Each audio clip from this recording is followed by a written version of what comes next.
کدھر گیا وہ آئین جب صوبائی اسمبلیوں کے آپ نے نہیں کرائے الیکشن؟ جو آپ کی فوج ہے اس پر تو آج بھی پورے عالم اسلام کا اعتماد ہے، اور جو آپ کو گزشتہ 6 سالوں سے یا تھوڑا اس سے زیادہ کہہ لیں مل رہا ہے، وہ تو فوج کی وجہ سے آپ کو مل۔ جب خان صاحب جا رہے تھے رشیا، میں نے باقاعدہ خود جنرل باجوہ سے پوچھا، عمران خان صاحب جو رشیا جا رہے ہیں، ہمارے دوست ممالک پوچھ رہے ہیں، اس میں آپ کی ان کو تائید حاصل ہے کہ نہیں ہے؟ تو انہوں نے کہا ہماری 100% تائید حاصل۔ خان صاحب کو بڑے موقع ملے۔ مسئلہ ہے کہ خان صاحب پر اعتماد کون کرے؟ ایک بہت قریبی دوست اور بڑے منصب پر فائز شخص نے کوشش کی تھی، لیکن ان سے سوال یہی ہوا تھا کہ خان صاحب کی گارنٹی آپ دیتے؟ اس نے کہا میں بھی گارنٹی نہیں دے سکتا۔ خان صاحب کو کہتے ہیں آپ موزے تنگ سے نیچے نہیں ہیں، آپ عطا ترک سے اوپر ہیں۔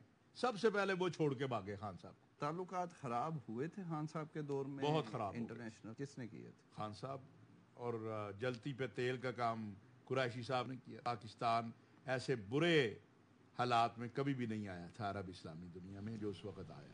الیکشن 90 دن میں ہوتے نظر نہیں آ رہے۔ الیکشن وقت پر نہ ہوئے تو اس کے ذمہ دار چیف الیکشن کمشنر ہیں۔ ماہر قانون اعتزاز احسن کی پروگرام 11 آر میں گفتگو۔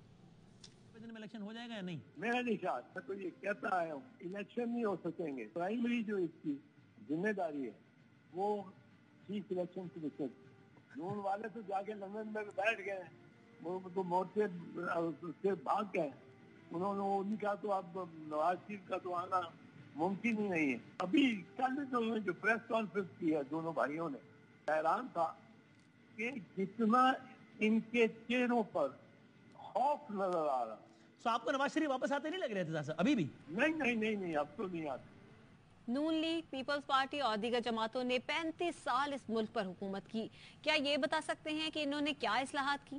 امیر جماعت اسلامی سراج الحق کہتے ہیں آج 2 پاکستان ہیں۔ 35 سال اس ملک پر مسلم لیگ نے، پیپلز پارٹی نے یا باقی یا ان دونوں نے مل کر حکومت کی، کیا یہ قوم کو جواب دے سکتے ہیں کہ انہوں نے کون سا ریفارمز کیا؟ آج 76 سال بعد بھی ایز اٹ از وہ نظام قائم ہے جس سے نجات کے لیے ہمارے لوگوں نے عظیم جدوجہد کی۔ انگریز کے زمانے میں کوئی آدمی قانون کے خلاف ورزی کرتا تھا، سزا ملتی تھی۔ ہماری اس ملک میں قانون کی حکمرانی ہے۔ آج 2 پاکستان ہیں، ایک اشرافیہ کا پاکستان اور ایک ہم اور آپ جیسے عام لوگوں کا پاکستان۔ قانون اور آئین کی بالادستی کے لیے جلد از جلد الیکشن ہو جائے، 90 دن جو آرٹیکل 224 کا تقاضا ہے۔ چیئرمین پی ٹی آئی نے دہشت گردی کے 7 کیسز میں ضمانت منسوخی کو لاہور ہائی کورٹ میں چیلنج کر دیا۔ درخواست میں موقف اختیار کیا گیا ہے کہ درخواست گزار دہشت گردی عدالت میں مسلسل پیش ہوتے رہے ہیں۔ ٹرائل کورٹ نے درخواست گزار کو توشہ خانہ کیس میں سزا سنائی اور اٹک جیل منتقل کر دیا، جس کی وجہ سے وہ ATC میں پیش نہیں ہوئے۔ ٹرائل کورٹ نے عدم پیروی پر ان کی ضمانتوں کو کینسل کر دیا۔ اسلام آباد ہائی کورٹ میں سائفر کیس کی سماعت، اٹک جیل میں کرنے کے خلاف دائر درخواست پر سماعت۔ چیئرمین PTI کے وکیل شیر افضل مروت نے دلائل دیتے ہوئے کہا کہ حکومت کی جانب سے عدالت جیل منتقل کرنے کا کوئی اجازت نامہ موجود نہیں۔ وزارت قانون نے بتایا ہی نہیں کہ کس قانون کے تحت عدالت منتقلی کا NOC دیا گیا۔ وزارت قانون نے سپریم کورٹ کے اختیارات استعمال کیے۔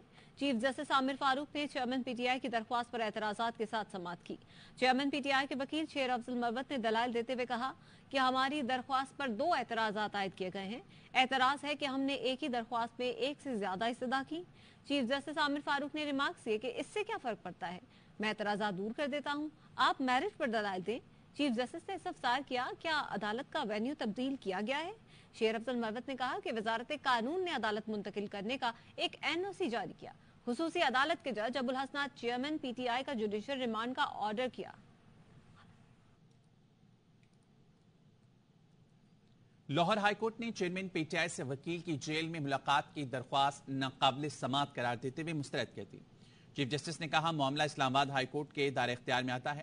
لاہور ہائی کورٹ کس طرح اسلام آباد ہائی کورٹ کے معاملات میں مداخلت کر سکتی ہے؟ بہتر ہے آپ اسلام آباد ہائی کورٹ سے رجوع کریں۔ اسلام آباد ہائی کورٹ میں ایمان مزاری کے مقدمات کی تفصیلات فراہمی اور حفاظتی ضمانت کی درخواست پر سماعت۔ جسٹس میاں گل حسن اورنگزیب نے ریمارکس کیے کہ ایمان مزاری کو کیا کہنا چاہیے تھا، کیا نہیں کہنا چاہیے تھا، میں اس متعلق کچھ نہیں کہوں گا۔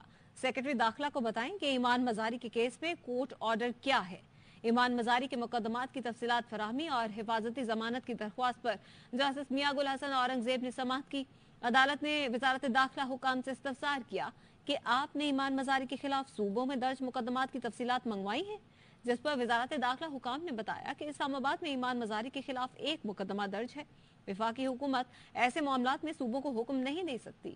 اسسٹنٹ اٹارنی جنرل نے بتایا کہ ہم نے صرف معلومات حاصل کرنے کے لیے کہا ہے، آرڈر دیر سے ملا ہے، کچھ وقت دے دیا جائے۔ ایمان مزاری کے وکیل سلمان اکرم راجہ نے کہا کہ ہمیں خدشہ ہے کہ اڈیالہ جیل کے باہر سے دوبارہ گرفتار کر لیا جائے گا۔ عدالت نے اسسٹنٹ اٹارنی جنرل سے استفسار کیا کہ وزارت داخلہ کو کیا ہدایات ہیں، جیل میں ہے، آپ تفتیش کریں، چالان جمع کرائیں، ٹرائل کرائیں۔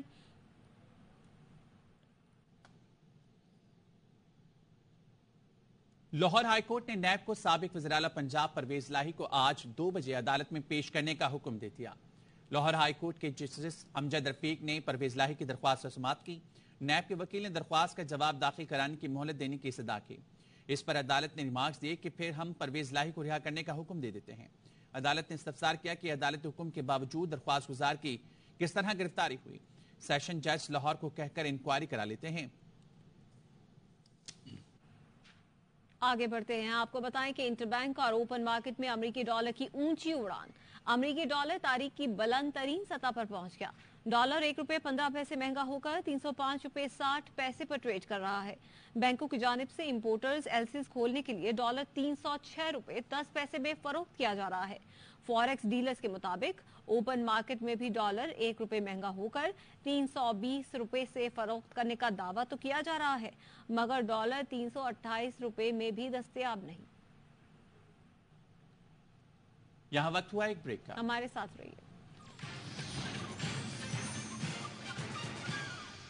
Welcome back.